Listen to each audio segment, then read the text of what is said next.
Bom, vou iniciar aqui abrindo nossa apresentação. Né? O nosso grupo é o Gabriel Lemes, eu, Gustavo, a Leidiane, o Leonardo, e o nosso tema sobre construções ecológicas é sobre o conceito de ciclo de vida e análise de ciclo de vida aplicado a edifícios. As edificações basicamente constituem uma das maiores fontes de degradação ambiental e devido ao grande consumo de recursos naturais e emissões de poluentes. Então, com a finalidade de reduzir essa questão, essa problemática, iniciou-se a concepção de edificações sustentáveis, que seriam comprovadas por certificações ambientais. No Brasil, no entanto, os processos de certificação existentes podem não ser suficientes para julgar vamos dizer assim, a verdadeira sustentabilidade de um edifício. Então, por isso, criou-se uma metodologia, né, para análise do ciclo de vida, que é o ACV, eu vou falar mais adiante, para quantificar e analisar a contribuição desses impactos ambientais de uma edificação comercial no Brasil, a qual possui características sustentáveis asseguradas via certificação. Pode ser uma LEED, por exemplo. Então, aí mostra uma figura que é o ciclo de vida das edificações. Né? Então, quando se fala em ciclo de vida de um edifício, normalmente a gente se refere ao seu ciclo construtivo, mas há outros aspectos que também merecem atenção, como o ciclo de vida da edificação ilustrado aí nas etapas. E em virtude da preocupação com o mercado da construção em relação ao meio ambiente, foram criadas exatamente essa iniciativa para analisar o ciclo de vida das edificações. Então, esse ciclo de vida, ele busca avaliar os impactos das edificações em toda a sua vida útil, desde o projeto até a demolição, quando necessário, obviamente. E as edificações elas devem ser projetadas para ter um longo tempo de uso e os materiais utilizados podem influenciar. Basicamente, o estudo do ciclo de vida é dividido em algumas fases, conforme ilustrado aqui nesse slide, né, que seria a definição do objetivo e escopo, a análise de inventário do ciclo de vida, a avaliação dos impactos do ciclo de vida e interpretação desses resultados. Na etapa de definição de objetivo e escopo, a equipe de projeto deve analisar os impactos que o sistema pode trazer no entorno e o processo da edificação. Na análise do inventário, são coletados os dados e cálculos dos insumos a serem utilizados e seu impacto no meio ambiente. É a etapa que geralmente demanda mais tempo, pois nem sempre é fácil coletar esses dados, né, fazer esse levantamento. Na fase de avaliação dos impactos, são classificados, caracterizados, normalizados, agrupados e ponderados os dados coletados. E na interpretação dos dados, conclui este processo de análise, escolhendo os melhores insumos, a operação e manutenção da edificação. Então, todas as fases podem ser revisadas de forma que o resultado seja bem consistente com o objetivo proposto. Boa tarde, bom dia ou boa noite. O Gustavo já deu uma explicaçãozinha a respeito do que é o ciclo de vida das edificações, né? É interessante que o nosso tema é o seguinte: o ciclo de vida das edificações é mais voltado à questão da sustentabilidade. E como o Gustavo já comentou, né, a respeito de como funciona o ciclo de vida, vou abordar aqui a respeito de uma pesquisa que eu vi de uma pessoa que fez uma análise de ciclo de vida a respeito de um edifício comercial. Mas aí está a estrutura da avaliação do ciclo de vida, né? A definição de objetivo e escopo. Nessa definição de objetivo e escopo, o objeto selecionado, né, do estudo que eu vi foi o edifício localizado no Centro Empresarial Office Park, em Florianópolis, né? O objetivo do estudo era analisar os impactos ambientais que um edifício comercial sustentável causa sobre o meio ambiente durante a etapa operacional, porque é o seguinte: dentro da ACV você pode calcular o impacto desde a etapa pré-operacional, a operacional e a pós-operacional. Foi definido aí pela pessoa que estava aplicando esse estudo que a etapa operacional é a etapa onde mais afeta o meio ambiente. Então eles escolheram a etapa operacional, né? A escolha do estudo, no caso, ela queria que fosse reconhecida pela certificação ambiental LEED, mais respeitada certificação ambiental. Apenas a etapa operacional do ciclo de vida foi utilizada, né? As atividades incluídas para calcular o objetivo e escopo, que seriam o consumo de energia e de água, a geração de resíduos e de efluentes, transporte dos funcionários e o uso de produtos de manutenção cotidianos. Essas foram as medidas assumidas pelo estudo. E o sistema do produto, que foi a etapa operacional. O inventário do ciclo de vida, que seria a entrada e saída do material que é utilizado na obra, né? O cálculo dos insumos, dos dados a serem utilizados. Ela utilizou, no caso, a água, né, o transporte, os resíduos, efluentes e a manutenção. Esses foram os itens do ciclo de vida. A água, o cálculo foi a partir das contas, né, no caso não é a CESAM, como é lá, Santa Catarina é a CASAM. O transporte foi calculado quantos quilômetros gasta cada funcionário, seja de ônibus, seja de carro, seja de carona. Os resíduo reciclável, tóxico e o rejeito.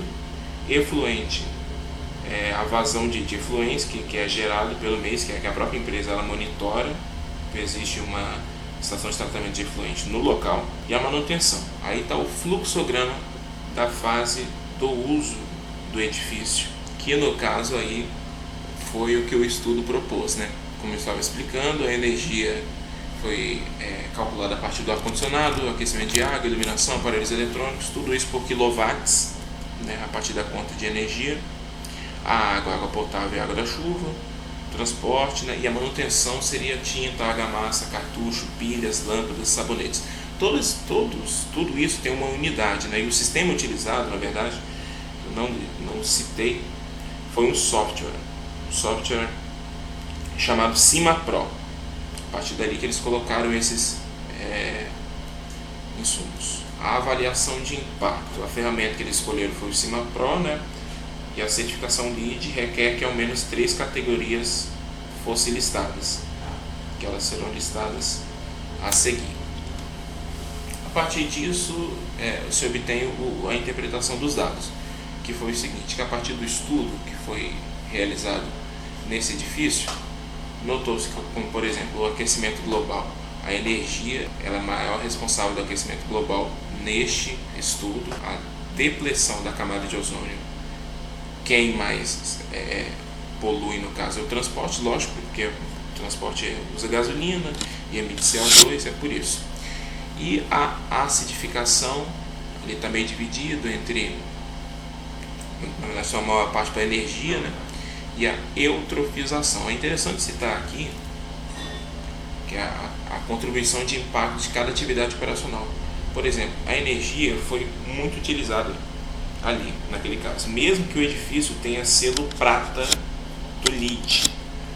Por quê? Porque não tinha uma energia renovável, como por exemplo o sistema solar. Então isso ela até citou, né, no decorrer do estudo, medidas a serem adotadas. Mas é isso, a ACV, a avaliação de impacto no ciclo de vida, ela pode ser utilizada para vários quesitos, não só na etapa operacional, na etapa pós-operacional, o quanto que é gasto pelo meio ambiente, na demolição, no transporte dos resíduos, ou antes mesmo, né, na construção, na extração da matéria-prima. E é muito interessante que você pode citar a partir de cada item que você queira começar a seguir, né? Então, pessoal, agora eu vou falar um pouco sobre a redução do impacto da ACV. O que é a ACV? É a avaliação do ciclo de vida de uma construção. Basicamente falando, o que esse título significa? É a redução do impacto de uma construção que ela o impacto ambiental que ela provoca no meio ambiente, de acordo com o seu ciclo de vida. Esse método de redução de impacto é baseado principalmente nessas diretrizes que mostram aí no slide, que é a reutilização, a reciclagem, o repensar a metodologia de utilização da construção, o método de utilização de recursos e a redução da utilização de insumos que impactam no meio ambiente. Como exemplos de ACV que a gente pode adotar é o steel frame. Por quê? O steel frame ele é uma estrutura metálica utilizada que substitui o quê? A madeira que seria normalmente utilizada para fazer uma casa que vocês estão vendo aí na imagem. Ou seja, além da maior durabilidade do que a madeira, ele substitui a madeira no caso reduzindo o impacto ambiental no caso de corte de árvores para a construção de residências. Outra forma de ACV que nós podemos citar é a energia solar, porque é um método que a construção possui de estar utilizando energia limpa. Ou seja, ela não precisa de hidrelétricas, ela não precisa de termoelétricas para estar suprindo sua energia. Apenas com a energia solar, que é a energia mais limpa que nós temos, sem a utilização de poluentes, ela consegue suprir a sua necessidade de energia. E um outro exemplo de ACV é a utilização do sistema elétrico para abastecimento de veículos híbridos. O que isso possibilita? Além da utilização da energia elétrica com os painéis solares, o veículo que normalmente que nós utilizamos é a base de carbono, né? Ou seja, combustível à base de carbono, com utilização de petróleo, ou seja, que gera muito gás carbônico. A utilização de energia elétrica para o veículo também é uma forma de minimizar os impactos para o meio ambiente. Complementando a fala dos colegas, eu trago algumas coisas da NBR 15575 de 2021. Aqui segue um gráfico, né, sobre as manutenções que devem ser feitas no edifício. E se as manutenções são feitas de forma periódica, a vida útil de projeto é uma diferença grande, né, em relação à vida útil sem manutenções. E se o edifício ele não tem manutenções, as patologias elas vão se agravando, gerando ainda mais entulho e resíduos, né, para o meio ambiente. Então, aqui a gente vê essa diferença. Então, é muito importante que o ciclo de vida do edifício, né, ele tenha manutenções periódicas para que o edifício ele dure mais, gerando menos problemas ao meio ambiente. Então, a respeito da NBR 15575 de 2021, ela traz a vida útil dos sistemas da edificação.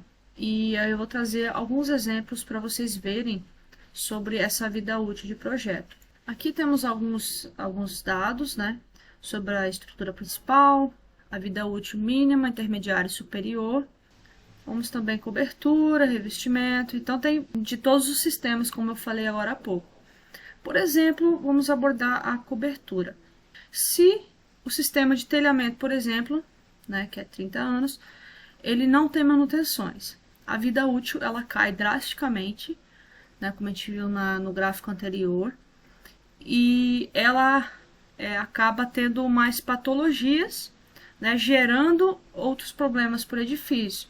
Então, por exemplo, se a gente tem algum problema no telhamento, ele não é corrigido, isso vai gerar infiltração, vai gerar desplacamento, vai gerar corrosão, né, e esses problemas eles vão se agravando e depois eles precisam ser corrigidos por causa de um problema que não foi corrigido no telhamento. Então é importante analisar o ciclo de vida dos materiais, a revisão periódica. Se tem algum material que já deu o ciclo de vida dele, precisa ser corrigido para que não se agravem as outras patologias, né, e para que não gere mais problemas, né, como mais resíduos ao meio ambiente, mais gastos para corrigir aqueles problemas, mas ao mesmo tempo vai ter mais resíduos no meio ambiente, vai consumir mais matéria-prima para poder corrigir aqueles problemas. E a gente aborda então a questão dos 5 R's que o Leonardo falou. A partir das manutenções que precisam ser feitas, a gente tenta reduzir, né, todos os problemas futuros. Mas com isso tudo também precisa ser, os materiais eles podem ser reutilizados, eles podem ser encaminhados para lugares de reciclagem, os materiais que vão ser usados para reformas, né, eles podem ser repensados, usando, por exemplo, o steel frame que ele falou, né, usando, por exemplo, materiais de revestimento que são melhores, que duram mais tempo, né, também pensando em formas sustentáveis, como também foi abordado. Com tudo isso, objetivando a redução de impactos ambientais. Desde já a gente agradece a atenção e esperamos que o nosso conteúdo tenha agregado algum conhecimento para vocês. Grande abraço.